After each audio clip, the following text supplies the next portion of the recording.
Architect Conceptions.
Hold your lighters up. If you live this hip hop life, boot day, all day, every day.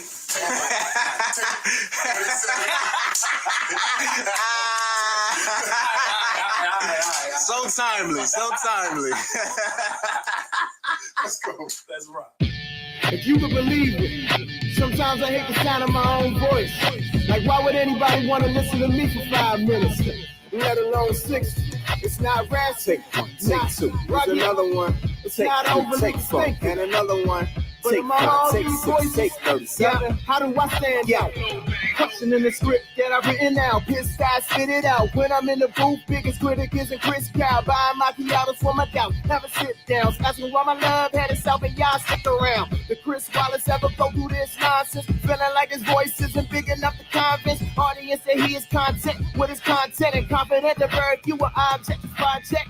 My insecurities are sticking out. Convex. Please let me put it in perspective. Context. 93, Terror Red Boombox, back when the dude rock, case wishing two socks, listening to Tupac, Ice Cube, Black Moon, Red Man, hanging on to every single syllable they said, man, critical injection, pinnacle inflection, effective effectiveness of lyrical direction. Entrance, love on me swore I was doing something when I did a press record. My first rhyme about my ex who would cheat more than my homies head. That was cool, didn't speak more. I'm good, bro. Now I ain't expect to hear the boys fire. I was 2 years removed from the boys choir, singing truth to those girls in the classroom. Took me to sabbatical, the culture didn't have wrong.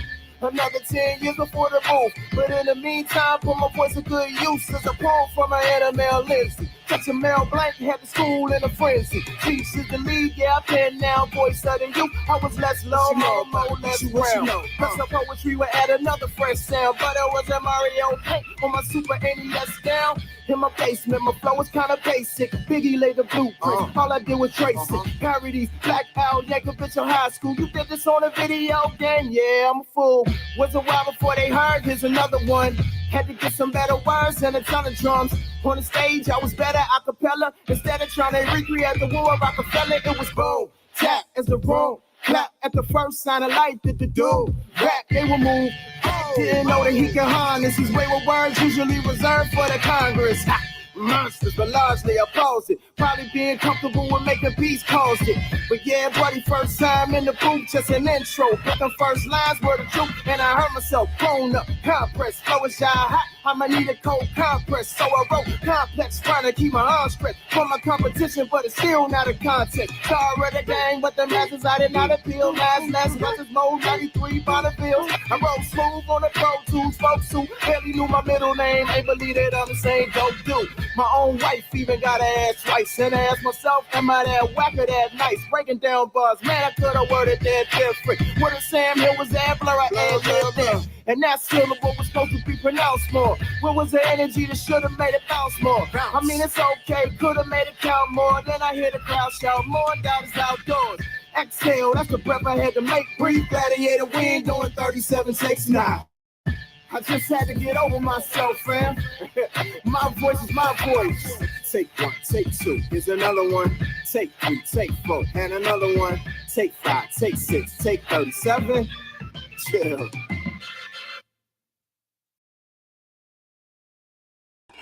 Peace, everyone. We are live here for another dope episode of Let's Get Activated podcast. We are on episode number 176, streaming live right now on YouTube and Facebook. We're also on Rockbox FM, Culture Shock Radio, Raptor Music FM, Gnarly FM, and Radio for Sale by way of Village Global Network. So for tonight, I'd like to introduce my special guest here. We have music producer, we have artist, we have entrepreneur, we have radio personality, we have media specialist, we got DJ, we have a community activist in the building. This is AJ Throwback. Hey, what's going on, sister? Hey, feeling really good, family. How about yourself? I'm doing wonderful. I'm blessed. So honored to be on with you tonight. Thank you so much for having me. Yeah, no, it's my pleasure. Thank you for coming on. That's what it's all about, spreading positivity, getting some great people, onto the platform. Thank you. I appreciate being considered among greats. Yes, definitely. So, we definitely got to, start it off. We started it off, with getting, a great instrumental from you and also another, full dope song from you. So do you kind of want to talk about the premise of those? Yeah. So with the first song that you play, Elevator Go Up. So that song, that's from my album my most recent album I put out, Love on Rewind. And so the inspiration for that, for a lot of the album period, was video soul. Like I came up on that era of like BET, when people still like BET, you know what I'm saying? Like people, like BET still has some stuff, but like when I say that was the height right there. So like I just remember like seeing Donnie Simpson come on the screen, him come on the elevator, come up, and like, he usually dressed fly. The set was like real fly and all of that. So it's like the album itself is like an ode to that era of R&B, because like that's the era that really kind of sort of raised me, really made me fall in love with R&B. Because like when I think about like the 80s, like a lot of that was like a mixture of a lot of different types of music. But like the late 80s, the 90s, for me, like that was that era of R&B that kind of sort of really shaped me, molded me, really made me appreciate R&B. So like that's really what the inspiration behind that was for Elevator Go Up. Kind of sort of like if I was Donnie Simpson hosting my own show, or if I was like Donnie Simpson's son hosting my own show, like that would be my intro to like introduce you to this album that's coming out. So that's that particular one. And then Take 37, that song, that's from my second EP, The Late Bloomer 2. And so with that particular song, that one's kind of like me like going through this whole thing of embracing my voice, in terms of not knowing what I really wanted to do with my voice, because I was good at so many different things. Like, and I've been on stage doing so many different things, whether it's been, as a kid, like I was in a play as a kid playing Father Time, like going from something like that to being in the spelling bee, then, doing public speaking, then running for youth mayor of DC at one time and having to like come up with this like really dope speech to really convince people to vote for me, but like figuring out all of these different ways that I can use my voice, and then eventually getting to hip hop and how like I really kind of sort of use that as my vehicle to really say a lot of the things that I wanted to say. So it was really just that whole thing of like, okay, all of these different takes of like, okay, you did this with your voice. Now you're doing this with your voice. Now you're doing this with your voice. So it's like all of these different things of like, how am I using my voice? And then the whole Take 37 title, as you can hear in the intro of it, it actually is something from something that actually happened in the studio when I was with one of my homies. Shout out to my brother B Witty. So we were a part of a duo at one time called Babe Ruthless. And so we were in the studio recording a song, and he kept messing up his particular verse.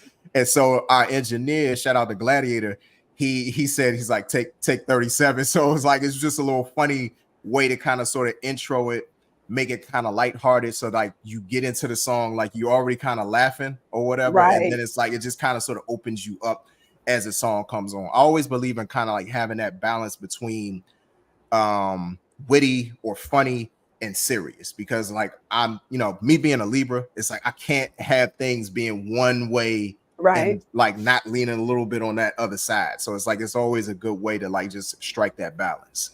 Got you. Well, it definitely resonated with me because I'm not a fan of my voice, you know, at all. Everybody else likes it. For some, I guess, you know, we hear ourselves different than what others do. So that really resonated with me. But then, like you said, finding different ways to use your voice and make a platform out of it. So there you go. Yeah, absolutely. And I knew that like it would speak to a lot of different people, because we're the hardest people on our voices, because we never really think our voices that dope, you know, like as other people do, or we never really think that a lot of things that we do are as dope as other people do. And so it's really just a confidence builder, not just for myself, but just anybody listening. I'm glad that it spoke to you, and I appreciate you saying that to me. Oh no, you're welcome. That's what it's about. You know, music, it's supposed to resonate. Great music, you know, anyway, it's supposed to resonate. So there you go. Yeah. You know? Yeah. Yeah. And just like my girl, Global Empire Entertainment Media says, I like versatility. There you go. That's right. Appreciate that. Definitely appreciate that.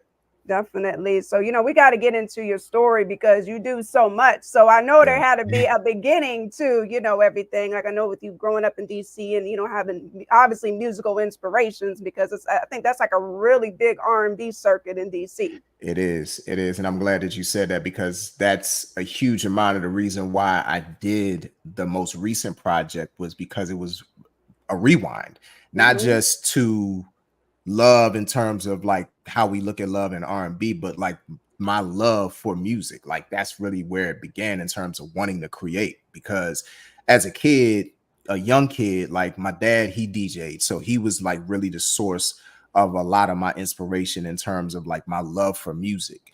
But then when I started discovering certain things on my own, including but not limited to my connection to him, it really kind of sort of just opened me up a little bit more. So like a lot of the artists that I came up listening to, I mean, you talk, like I said, like that 80s was a little bit different because it was more so the pop era. I mean, you had artists that were kind of like R&B, but they were kind of pop, or they were kind of funk. Like, of course, I came up on Whitney Houston. I came up on Michael Jackson. I came up on Prince. I came up on like hip hop, thinking about Run DMC, Grandmaster Flash and the Furious Five, like that. The Message, like that was the record. My dad always used to say, like, man, that was your guy, Grandmaster Flash. And what's funny is that it kind of sort of was like a precursor to my path as a DJ, because my dad being a DJ, and then Grandmaster Flash being one of the most revolutionary DJs that we've seen in hip hop culture. Like it only made sense that he would be one of my favorites, because what he did for the culture, what he introduced in terms of timing, in terms of how you DJ, like I always felt like I had to kind of sort of pay homage to him, or pay homage to DJs who paved the way for me. And I always kind of sort of, even though like I'm kind of semi-retired from doing it,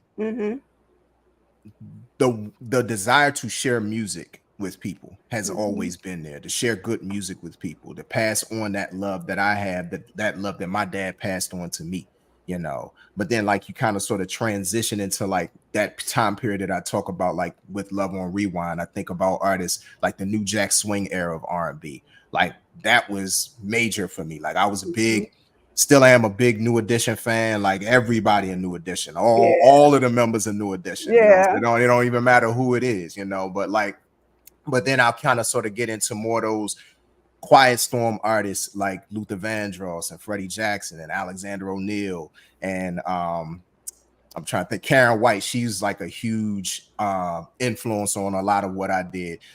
Phyllis Hyman, like one of my favorite singers of all time. Like, I mean, the list goes on and on and on, but like so many different like R&B artists like really inspired me to want to make music. And I mean, of course, I always have to like give love to the producers as well, being a producer and that being kind of sort of the thing that I focus a lot of my attention on. Of course, LA and Babyface, Jimmy Jam and Terry Lewis, Teddy Riley.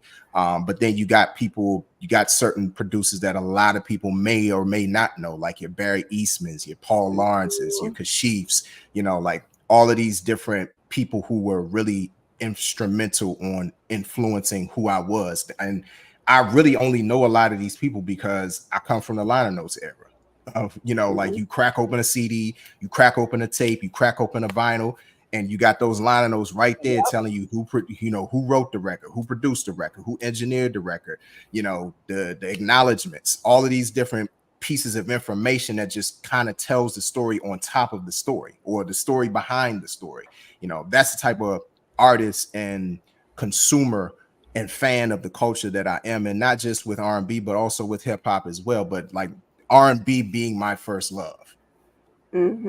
No, I feel that, you know, because, you know, a lot of us, you know, with hip hop, R&B is a part of that culture. Look at all the samples. Yes, absolutely. Absolutely. And that's the thing. I think when people kind of sort of sleep on R&B, because sometimes you have certain people in hip hop that they're a little bit too much of a purist when it comes to things. But it's like, if you really dig into like their record collection or their tape collection or their CD collection, I'm like, you got some R&B joints in there. Don't you got to. Yeah. It's like, look, you need something to take the edge off, so to say, you know, like, and I just leave it at that. Right, exactly. You know, exactly. And I see even like with all these covers, you know, I got to give you props because I know you've designed all of your own covers, so they have. You're welcome. That very kind of that vibe too, and that 80s, that 90s vibe that I miss. You know what I mean? I miss grabbing, like getting like the hard like cover, like, you know, the albums, like you said, you know, the liner notes, just having that, you know, in hand. So these kind of remind me of that, you know? Yeah, absolutely. Like, I mean, it's for me, it's all in the name, but it's like I'll also think about like not just a throwback, but just classic, like things that are timeless, things that, you know, if you look back 5, 10, 15, 20 years from now, they still have replay value. They still have worth. They still have value. They're not dated. You know what I mean? Like I'm big on just creating something that will stand the test of time long after I'm gone. Yeah, that's what's important. You know, that's another thing that makes great music, you know, making it timeless. You know what I mean? That really is. So like, with everything you do, kind of like what came first and then what like gave birth to the next thing? Because you just was literally doing so, you know, so much, you know, through your lifetime. Yeah. And I'm glad you asked me that, because a lot of people don't even realize that like before there was music, there was art. So I used to draw. That was the first really creative thing that I ever did. And for me, with everything that I ever do, it's always because this doesn't exist or because this isn't here, so let me create it. So I never forget watching this. It was this commercial.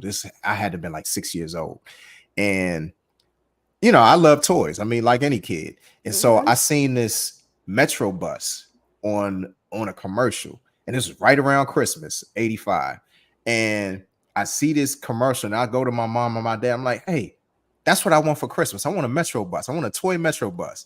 And they were like, well, we don't know where to get one. I'm like, you don't know where to get one. It's on a commercial. Like, you can't find out where to get one real quick. Right. And so I was like, okay, well, if they can't buy me one, I'm just going to make one. And so like, it started as like this really crude little drawings that I would make out of like printer paper. But like they have eventually evolved into cardboard paper, and then next thing you know, like I was putting wheels on the buses, like everything. Like I wish I really had one where people could see it, but like I would create these things like out of cardboard paper because I did not have a toy bus. So I was like, okay, well, I'm gonna create my own toys, Right. you know. And so that evolved into doing my own comic books and like doing all of these little things, just drawing and just being creative. Then came the music, and right around the same time that the music came, and really it was poetry before it was music. So like I was writing poetry, and then it ended up being a segue into writing songs and writing rhymes. But then like at that same time, like right around the time like I first learned how to play piano, this was like 1995. Shout out to my 10th grade piano teacher, Miss Moten, school that was Northwest DC. Not only did I do that there, but also my humanities teacher from 10th grade, once I got to the 11th grade, she was the editor of the school newspaper. And so at that same time, I was taking it was like this creative writing class, and like we were learning a lot about like existential writing and all of these different things that I had never heard of before. But like that was the beauty of my humanities teacher. Shout out to Miss Kinsman. She really opened me up in terms of my writing abilities, because I didn't really look at myself as a writer for the first 16 years of my life until I started in her class, because that's when my vocabulary expanded. That's when I had to really understand the whole thing about primary source information, all of these different things that I had never really understood before being in any of her classes. And so I started writing for the school newspaper.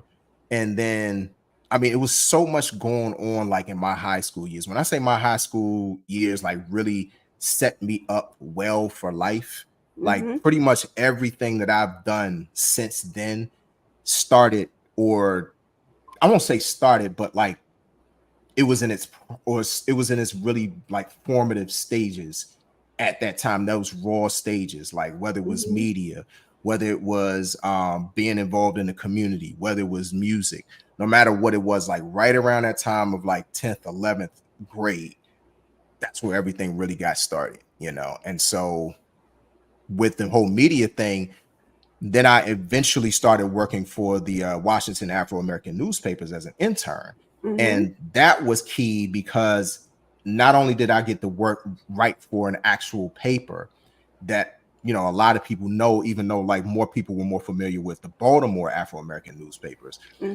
I still got that experience of like working side by side with like a legit journalist. And like he took me under his wings. Shout out to my mentor for life, Mr. James Wright. He really took me under his wing and really kind of sort of helped to guide me, not only as a writer, but also as I transitioned from high school to college, you know what I'm saying, what to major in, because he was one of the biggest things. He was like, don't major in journalism. You limit yourself when you major in journalism. Major in something that you can parlay journalism from, but even if you don't do journalism, like you can still use those tools. So instead of majoring in journalism, I majored in political science and English. And so really just that time, like, you know, without being too long-winded about it, like all of those things really started from drawing, and then everything kind of sort of just morphed from there. Got you. Well, that's kind of dope, because see, I wrote for my school newspaper too as a writer. So did all of that too. So we come kind of from that same, you know, kind of background, and then, you know, with media and such. But see, then after that, you started, I mean, you've done radio, you've done so many podcasts, and then you're being a producer and an artist. So, you know, where did all of that come about? So radio, that's also, I have to kind of sort of credit like my beginnings and my interest in radio, not only from my father, but also from listening to the main station I listened to, like I would say from about 92, 93 on, was WHUR in DC, Howard University. And like I listened to the Quiet Storm a lot. I listened to the Quiet Storm. I think, I forget who was hosting the Quiet Storm at that time, because by the time I was really listening to it, Melvin Lindsay had already passed away. He's, he's the beginner, he's the one who started the Quiet Storm in I believe 1976.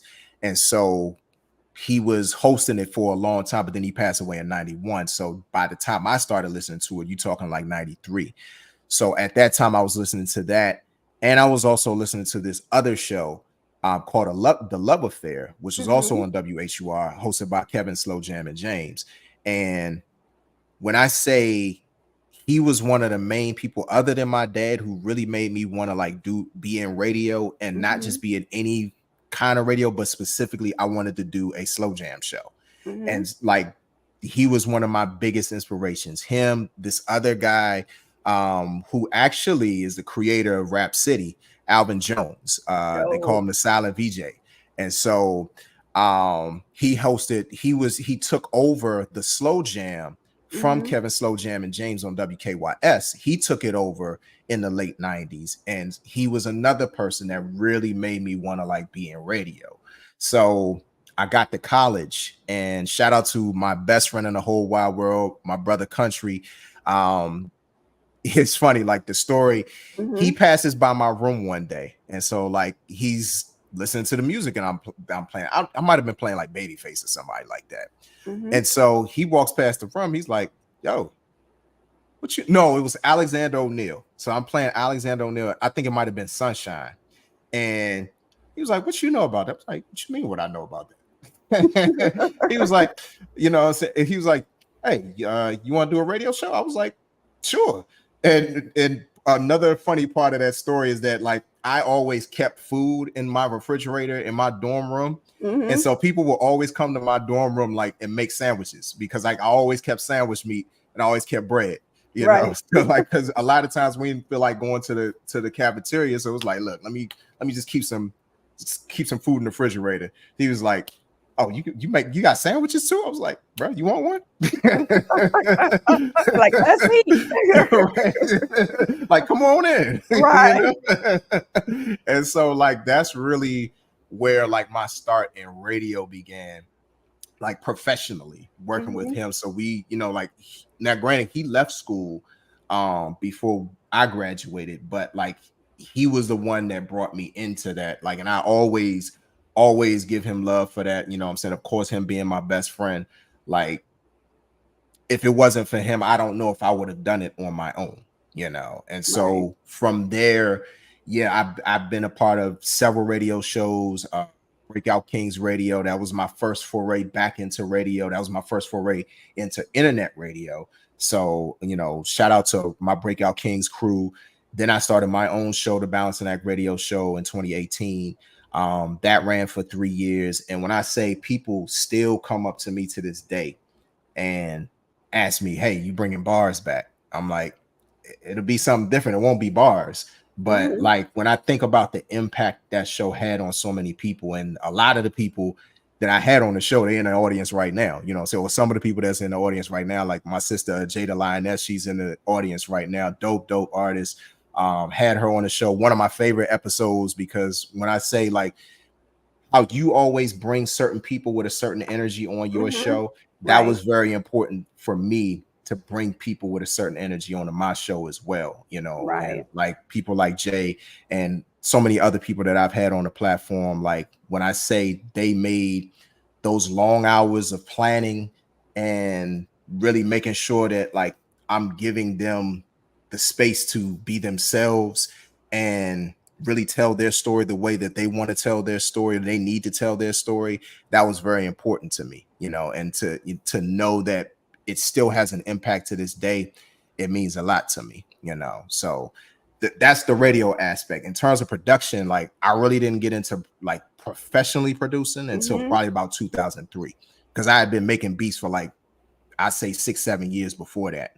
But I just happened to be washing my car one day, and this guy that lived on my street, shout out to my homie Clutch, he heard me playing my beats, and like he was asleep in his house, heard me playing my beats as I was washing my car. He came all the way outside and was like, yo, whose beats are those? I was like, who's mine? He's like, for real? I was like, yeah. And so like he gave me his CD, like just to like hear what he did And next thing you know, like me and him and his crew like started making music together. And like from there, and you talking this like 21, 22 years ago. And from there, like I've worked with a wide range of people, and it's just really just been a blessing to be able to be in so many different arenas, from media to production to being a recording artist, which I didn't start until 2009.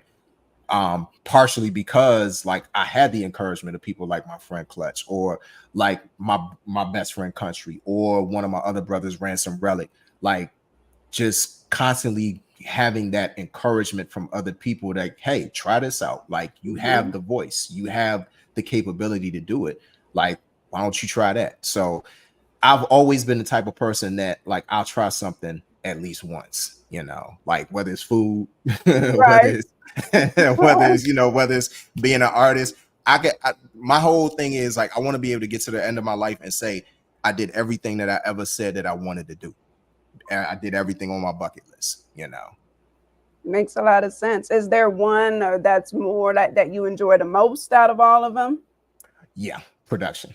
I enjoy that the most out of everything, because with production, my voice is there, but I don't have to say anything.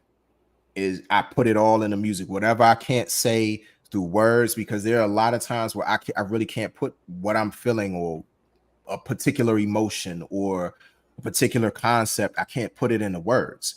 And so, but I'm always able to put it musically into something. I think that's why like my most recent project, Love on Rewind, is so important to me, because I was able to convey a lot of different emotions without one word being spoken on that entire project. And I think that's what I get out of production that I don't always get out of rapping. And then sometimes with rapping, like I overthink it, if I'm being honest, because it's like I know my style, I know what I want to say, I know how I want to say it, I know how I want it to come off. And it's like if certain things don't flow a certain way, I'll scrap something real easily. I'll do the same thing with a beat, but it's easier for me to get a beat the way that I want it versus a verse getting that the way that I want it. But then sometimes it'll be easier to write a verse than it is to make a beat, you know. But I think for me, I just enjoy sound. I enjoy creating certain sounds, how they get put together. And I'll tell anybody, I am nobody's like Mozart. Like I'm not like this world-class musician or anything like that. You're not going to find me on a stage, you know, playing like Greg Gaines or somebody like that. But at the same time, the way that I hear music, the way that I interpret music, I know that I do it in a special way that God blessed me to be able to do, that it resonates with people regardless. Right. And it's doing something that you love and, you know, and enjoy as well. Yeah, you know, absolutely. You know, and you also have, you know, you have the company, you know, BAM. Yes, indeed. I had to make it official, because for a while I didn't know really what the identity of my company was going to be. Like it went from I always think about one of my early names of my production company. It was Dirty Chocolate. And somebody said that joint sound like a stripper. One of them hole in the wall strip clubs or something. Like the Players Club or something like that. Yeah. Coming to the stage, Dirty Chocolate. Yeah. Jeez. So I scrapped that one pretty quickly, to say the least, you know. And so then it was Hard Hook Classics, because it was a play on my stage name, Throwback. It was also a play on the name, like whenever you got the basketball jerseys, it was Hardwood Classics. So I was like, okay, let me kind of flip this. You know what I'm saying? I'm born, well, not really born, but like mainly raised in Ward 8, DC. And so anybody who doesn't really know DC, Ward 8 is probably one of the rougher wards in the city. You know, that's the ward that kind of sort of gets forgotten when it comes to funds being shelled out and things being taken care of. So it's like I kind of sort of came, I'm not gonna say I had it hard, but I didn't have it easy either coming up. And so like I kind of sort of identify with the hood or hood stuff, You know what I'm saying? Probably more than like, you know, bougie stuff or whatever. So it Mhm. was like I felt like that was a little bit more true to me, but it was like I my style is more like mixing gritty with smooth, you know. And Right. so that was all blended into the whole hard hood classics thing. But then I got to a point where it was like, okay, how does that translate over if I'm kind of sort of if I'm trying to make this a bigger thing? So Right. then I thought about it. I'm like, everything for me is about a balancing act. Mhm. Like I'm a Libra. I have always lived on the border of wherever. So it's always like that kind of sort of striking that balance or being on the borderline or something. And it's like, okay, how can I balance these two things out? Or how can I make this make sense along with this? Like, I don't Mhm. want too much of this, but I don't want too much of that. When it comes to the type of music I don't just like boom bap. I like trap too. You know what Mhm. I'm saying? Right. I like to get ratchet. You know what I mean? Mhm. Like I'm from the hood. Like, look, you know, give me my ratchet stuff too. But Mhm. I don't want to hear too much of one or the other. I also don't want to create too much of one or the other. So balancing act just made sense, especially because I already had the balancing act radio show. It's like, okay, well, here we go. Here's the brand, balancing Right. act music and media. And of course, I always believe in acronyms. And I also had a nice little onomatopoeia in there. Bam. There you So, go. Yeah. you know, there you go. So, like, that's where balancing act music and media was born, because it was like it was a mesh of the two things that I'm the most prominent in, music and media. And it was important for me to make an LLC out of it, because for a very long time, like, I would do things business wise, but I wasn't on the books. I wasn't official. So Right. for me, it was very important to actually have a functioning business. And so, boom, bam, was born. Yeah, and it's the website too, everybody too, to get on there. And so under like through the business, like what kind of services are offered, just in case, when people are tapping in, what do you offer like service wise for them? So at like I said, at one point I was DJing, but Mm-hmm. I've semi-retired from that for now. But I still offer production services. I offer music songwriting services. Um I also have why is it escaping me? I also have a brand, a clothing brand. I'm actually wearing it right now. This is one of my pieces. This shirt is also one of my pieces. So I also offer merch.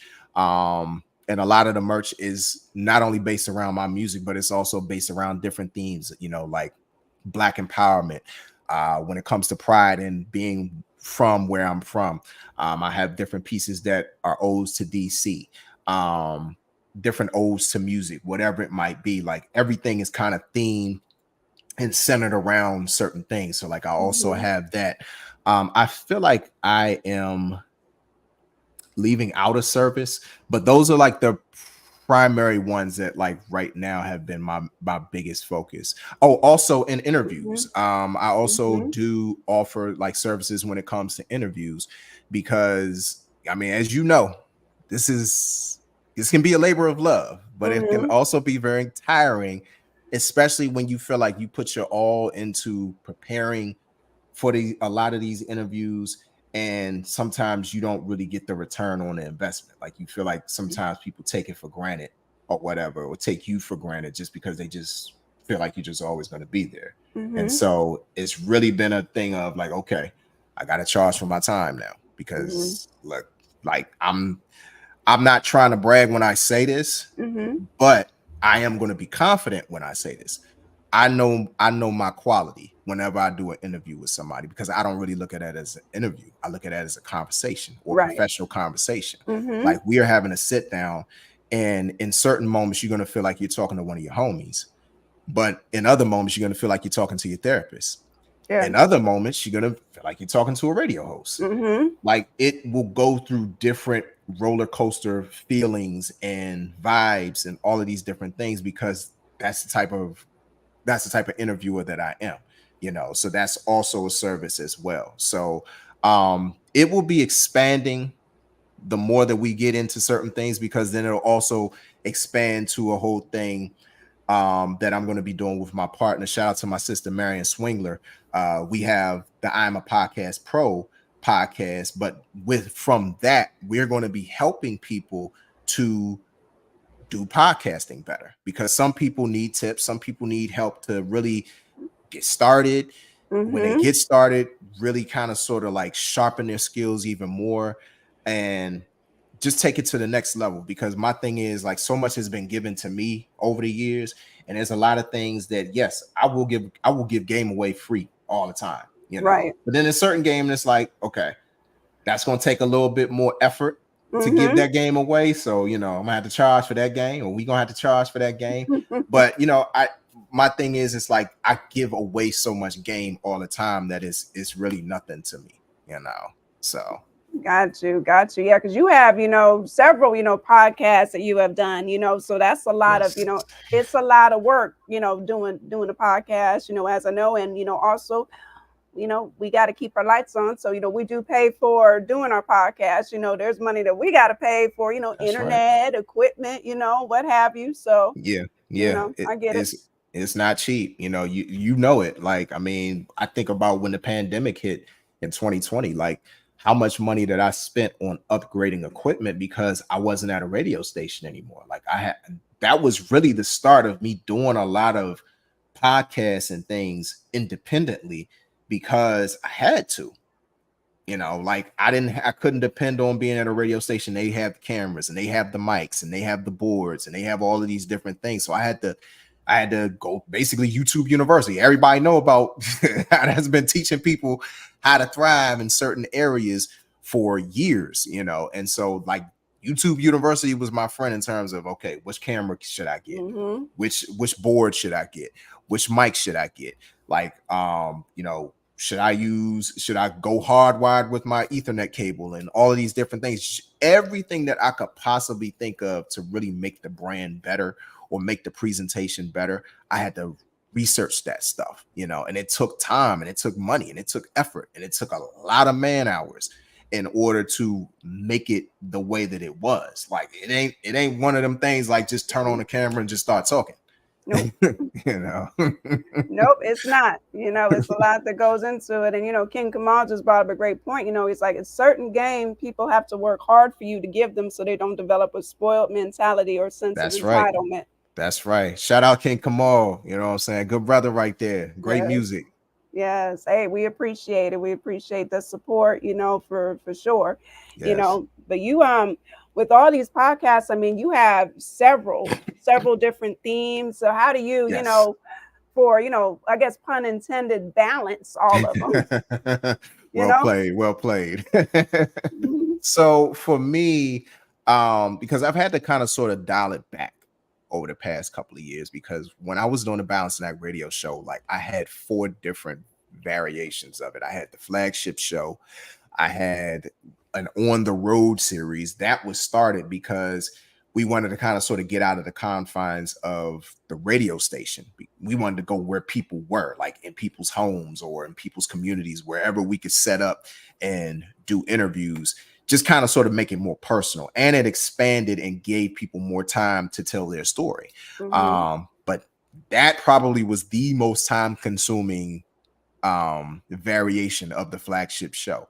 Then there was also the music review show that we did. That wasn't as frequent as the other 2 shows, but even that was time consuming because it was like I was sitting there really listening to people's albums or their EPs and really breaking it down, finding the gold in a lot of different things. And most of the music that I got, like, it wasn't that hard, you know. So like I didn't really get bad music because people knew it's like, look, if you're gonna submit your music to me, that's cool. Make sure it's good. Just make sure it's good. But that was fun. But the thing that I enjoyed the most was I had this mix show because I didn't really hear indie music during rush hour. So I was like, okay, let me create a rush hour mix show for indie music only. Like the major artists, they got their music. Yeah, they got all that. Yeah, they got all of these platforms where people gonna play their music. I was like, let me make one for the indie artists. That was the one I enjoyed the most. But in saying all of that, it was difficult because like I felt myself being neglected. I felt my wife being neglected, my son being neglected, my work was being neglected. So many different things were being neglected in those times. Right. And I'm the type of person when I'm in, I'm all in. And so then I did it again to the point where it was like I think I was doing 5 shows at one time. Next thing you know, I'm in the hospital laid out because of exhaustion. Wow. And so I had to just dial things back and say, you know what? I have to do this on my terms. I have to do like everything doesn't require a series, Right. or everything doesn't require like the frequency of certain series. Like my wife was the main one who really had to kind of sort of pull me back and say, hey, slow down. You're going to kill yourself. You're going to hurt yourself. You're literally in the hospital because of all of this. You're going to have to dial certain things back for a while. And so I did. And I got to the point where it was like, okay, I'm going to do things on my terms and the frequency of my terms. So a lot of the shows that I do, the only one that I do frequently, and even with that, I've kind of sort of taken a small break because I've had to, because I'm in, you know, I was in the process of moving. I'm in a completely different house, part of the area and everything now. And so I had to say, let me take a step back from this so I can focus on life, because life still has to be lived. Right. And so, you know, I did that. And even a main podcast that I do, still the Maximum Sentence, I don't do that as frequently as I did at one time. Bring Back the Love.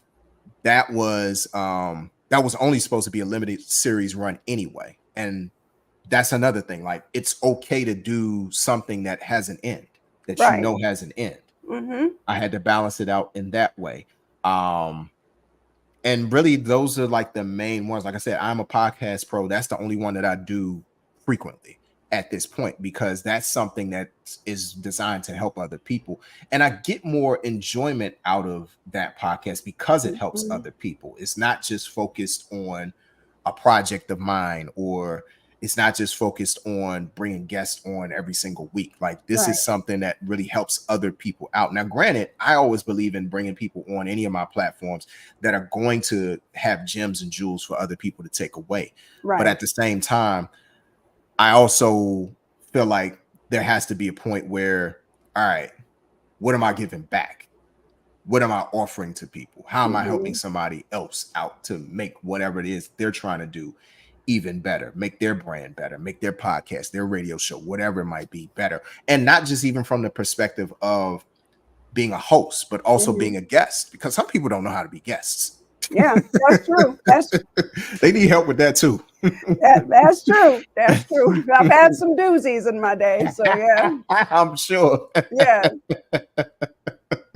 That is hilarious. You be in media long enough, you're gonna have at least 5 doozies at least. Yes. You're gonna have like something to talk about. It just is what it is. But we get through it, and and especially if it's live, you just you just get through it. You know what I mean? Absolutely. Shout out to my brother Nate, World Changer. I appreciate that comment, my brother. Good brother right there. Really good brother.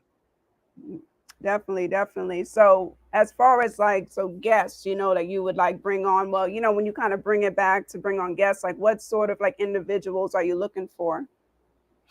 So for me, it's energy. The energy has to be there in terms of not even just you got to be this high energy, Busta Rhymes type, not that type of energy, but even though I welcome that type of energy. Because I tend to feed off of that because I'm a little bit more mild mannered, right? Naturally, but excuse me. Sorry about that. No, you good. Really, just how I vibe with somebody. One thing that I appreciated about before you and I went live is we vibe before we even went live. We, had a conversation before we went live, or just a conversation before the conversation before we went live. Right. It's really all about the setup. If I feel like I have a conversation with you just about anything, that makes me want to bring you on my platform, whatever my platform is, more than likely than somebody that I feel like, okay, I gotta pull teeth to get conversation out of them. Right. Because I feel like excuse me, it's a precursor to what you're going to deal with if you get them on your actual platform. So really it's the observer in me. It's the person that's really sizing that other person up to see, okay, if I bring you on a platform to talk about yourself or to talk about this topic, can you talk about it in a way with some depth to it? Or can you talk about it in a way where you're willing to be open, where you're willing to give a little bit more than surface stuff? Because that's one thing I can't stand is like bringing anybody on any platform or really just having everyday conversation. I hate small talk. I hate small talk. Like that is the easiest way for me to just tap out of a conversation if I feel like you small talking me to death. Right. So it's like I gotta have people on my platform that can go in a multitude of different directions and they're not uncomfortable going in those different directions. Got you. And the reason why I asked that, because, there's a lot of people who, they tap into the show, and they're interested to, get on podcasts or interviews or talk and get their story out. So that's why it's good information for them to know too, Absolutely. I appreciate you for tuning in, sis. Thank you, Queen. Appreciate you, Dope. That's what, that's what it's about, everybody, supporting, one another, Absolutely. And I'm blessed. I can say that, like, just from the people who are tapped in that I know, and even the people that I don't, I can say that I've been very blessed to have a lot of support and a lot of people in my corner who have really just supported what I've done because I give it to people. I always try to do my best to, whether they're on my platform or not, whether I'm doing music with them or not, no matter what. And it kind of sort of goes back to the beginning. Like, I just believe in giving out love because it's very easy. I believe in giving out support because it's easy. Like, it's not something that takes anything away from me. It doesn't take away from my shine to help somebody else shine, So like, even if I don't have a platform, I tell people, like, I don't have to have a show to share your stuff. Right. I don't have to have like a podcast to show you love. Like, I can do that every single day. Like, that's easy, So yeah, wish more people had that mindset, more of a percentage of people, because it takes nothing to support, That's right. It's free. Yep, it's free, Now, if you obviously want to, donate, or artist got, music and buy it, yeah, that's great too. Now we love that too. But I'm just saying, in the general aspect of it all, it takes nothing. You don't even have to just do a repost. You can make a post, quick and show some support and put it on your page, because you never know who's on your page. They can look and just support, and everybody's supporting one another. It's not that hard. That's right. I agree wholeheartedly. No, but it is what it is, right?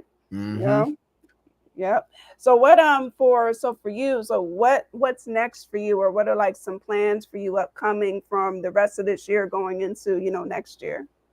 So probably the thing that I'm gonna be focusing more on moving forward is really the whole podcasting interview training aspect of things. Because most of my podcast series have wrapped up.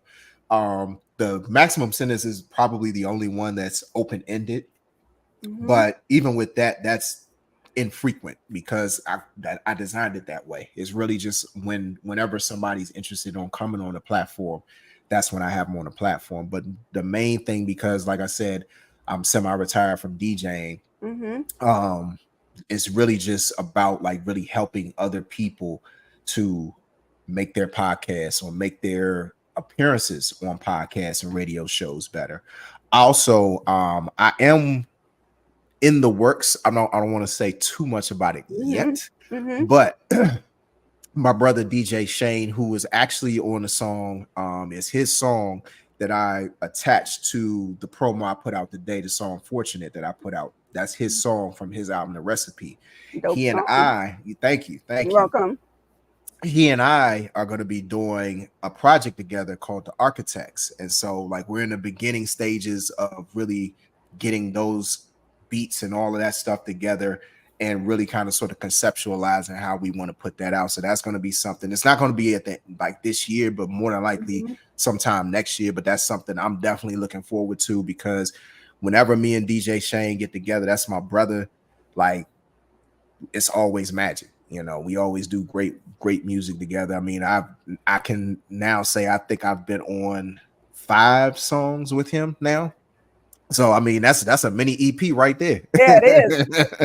Yeah, there you go. Yeah, you know, so you can tell you guys have a connection then for, you know, all those collaborations already. yeah. When I say he is like one of my like best friends in this business, like it's that brother like looks out for his people. Like he's talked me up in so many rooms and looked out for me in so many ways. Like it's not even funny. So I always try to big him up and like just give him his flowers, because he's just such a solid dude.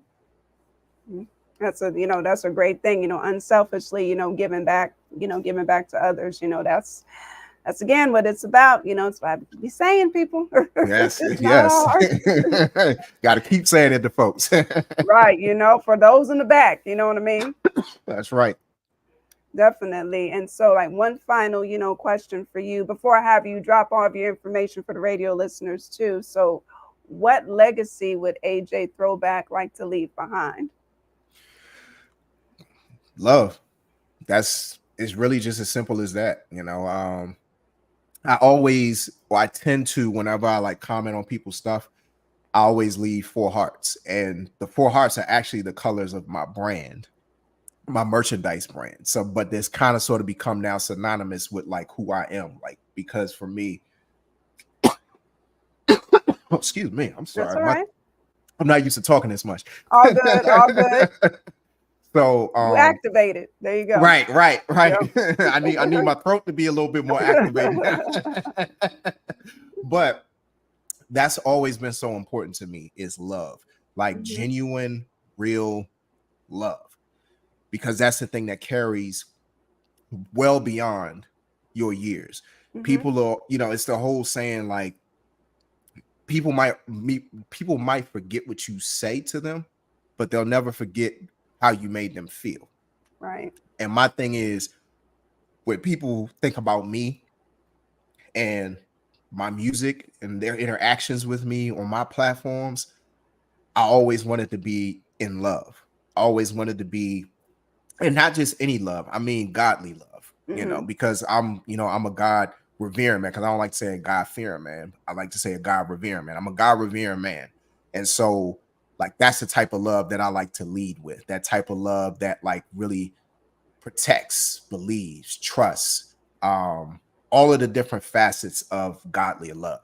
And everything that I do is informed by my relationship with God, or at least everything that I try to do is informed by my relationship with God. And so my thing is, I want people to know whenever I do something for them or I do something with them, it's because it's a genuine love for that person, you know, and it doesn't have to be this deep love or anything like that, but it's just like, hey, I appreciate you. Right. We're on this journey together. So how can I give to you? How can I help you expand what you're doing? How can we work together to make something great? And whether you get most of the shine or not, it doesn't matter to me. If I was able to contribute to that, that's the most important thing to me. You know what I'm saying? And like, I don't have to be on the front line. I don't have to be the person getting all of the credit or whatever. But as long as I can say that I helped somebody be a better version of themselves at the end of the day, and it was done in love and it was done genuinely, then I feel like I did my job. Hey, that's a dope legacy, you know, appreciate that, you know, keeping it genuine, you know, just being unselfish, you know, and giving, because it all comes back to you. It all is returned back to you somehow, some way. That's right. Know? Yeah, I wholeheartedly believe that. Yep. It's definitely, you know, a reward for positive things. So, you know, it's, you know, it's not hard to be positive. Keep it positive and positive things come back to you. It's just that simple. That's right. That's right. Definitely, definitely. So before we, before we close out, before we play the final song, do you want to drop like your socials, your website, just for the radio listeners too, as well? Absolutely. So on Facebook and well, just really Facebook because I don't really do X anymore. But Facebook, I am at AJ Throwback.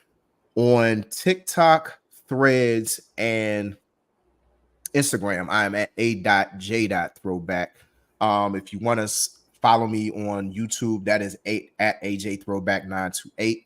And my website is BAMMLLC.net. Once again, BAMMLLC.net. That's a one-stop shop for everything. So if you want to find my music, you want to find any of the podcasts that I have, excuse me, all of my videos, my bio, also my merch is on that page.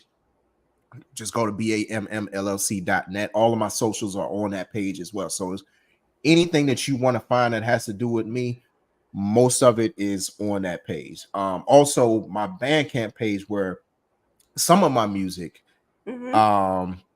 that's not on my website is on my Bandcamp page, which is ajthrowback.bandcamp.com.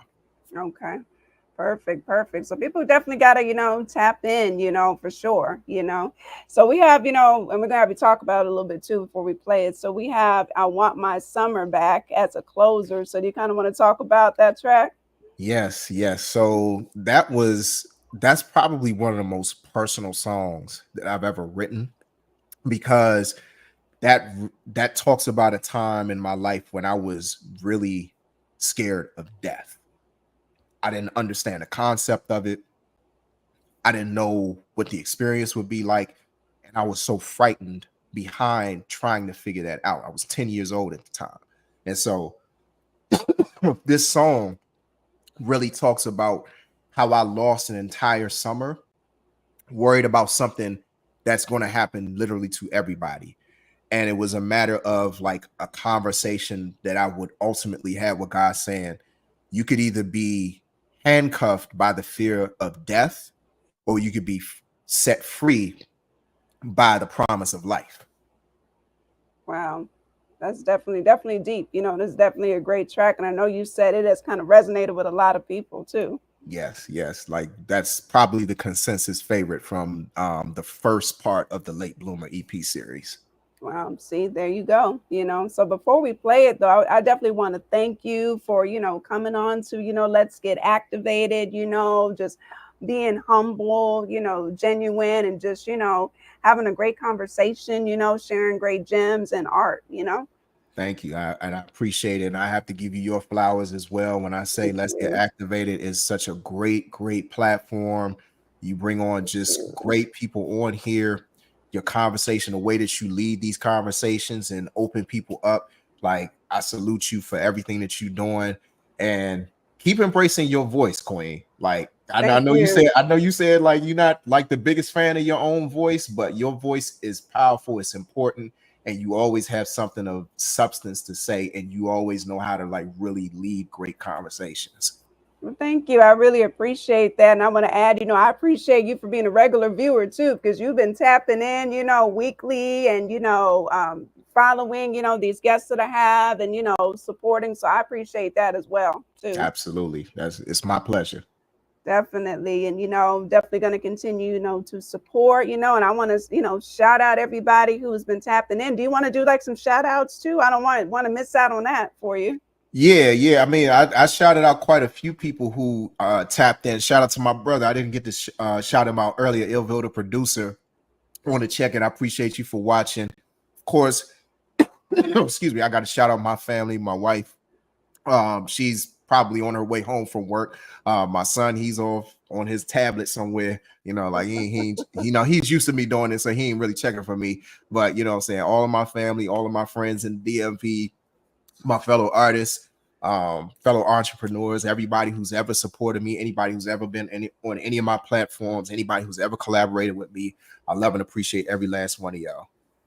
Hey, well, this has definitely been, another great episode of Let's Get Activated podcast, episode number 176. And we're going to close it out with AJ Throwbacks. I Want My Summer Back. Let's go.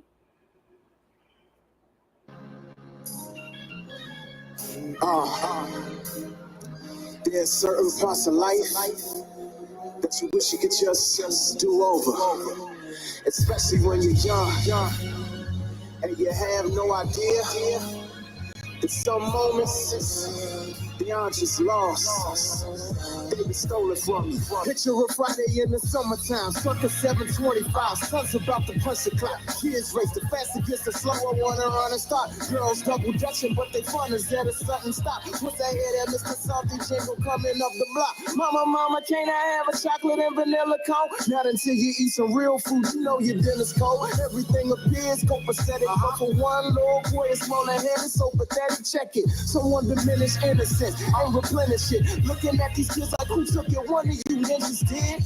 Your laughter is a clanging in my ears, but my anger's misdirected by her rain on my peers. Cause I saw the dude who took it. He looked his hand suspicious. Black hoodie when it's hot enough to fry a batch of chicken. Took the pocket of a child, must be missing his morality. Rob me of my youth and replace it with mortality. I wish that I could run it back, but I was never fast, we've already covered that. The young way I looked at life is never coming back, but dang homie, can't a brother get his summer back? I want my summer back.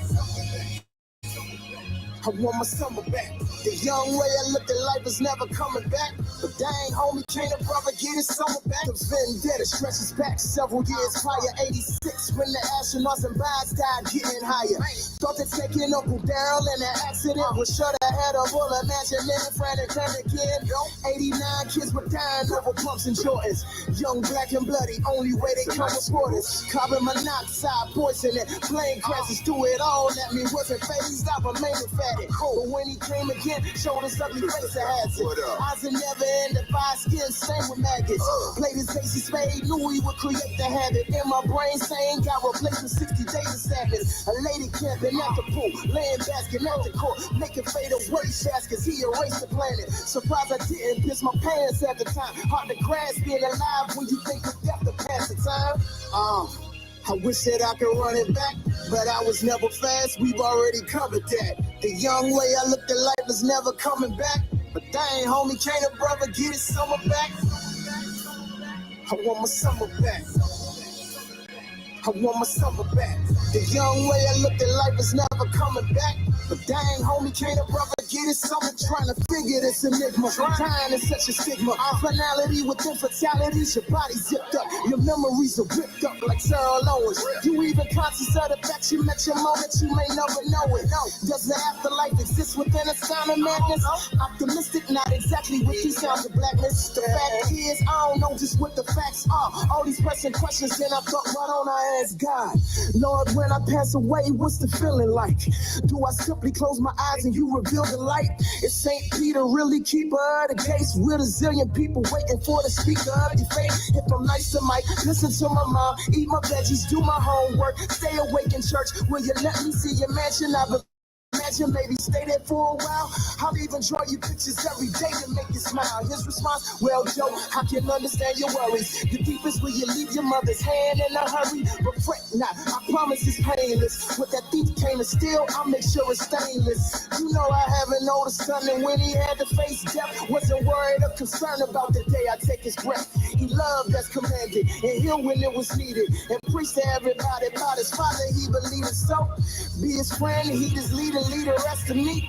And you don't have to wait to die for you to rest in peace. But your life, you gotta let it be. You don't have to fear, every chance is left to me to dare the dreaded beast. Try to steal, but it really caught a loss. Main reason that he ran, in your eyes he saw the cross. And with that I screamed out, yeah, fool, you better run. You can have that summer, God will give me even better ones. I wish that I could run it back, but I was never fast, we've already covered that. The young way I looked at life is never coming back, but dang homie, can't a brother get his summer back? I want my summer back. I want my summer back. The young way I looked at life is never coming back, but dang homie, can't a brother get his summer back? Yeah, but should I even want it back? It's gone now. I couldn't get it back if I wanted to. 3 months full of beautiful days, lost forever. But I fear death a lot less now. So you can keep that little song, chat.